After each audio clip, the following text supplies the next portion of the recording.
কত স্বপ্ন দেখতাম বড় হইয়া সেনাবাহিনী হমু। না, সেনাবাহিনী হওয়া যাইতো না। কে রে, কি সমস্যা?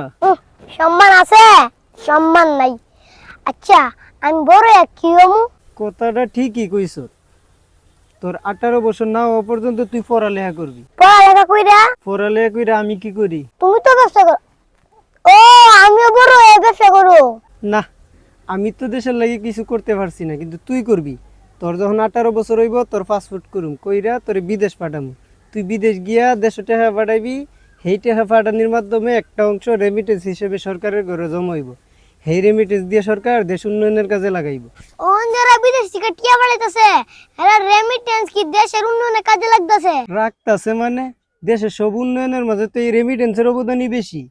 তুইও যখন বিদেশ গিয়ে রেমিটেন্স পাঠাইবি, তখন আমি মানুষের লোকে গর্ব কইরা কমু, আমার ভাই একজন রেমিটেন্স যোদ্ধা, আমি একজন রেমিটেন্স যোদ্ধার ভাই। আমিও গর্ব করে গো, আমি একজন বাঙালি, আমি রেমিটেন্স যোদ্ধা।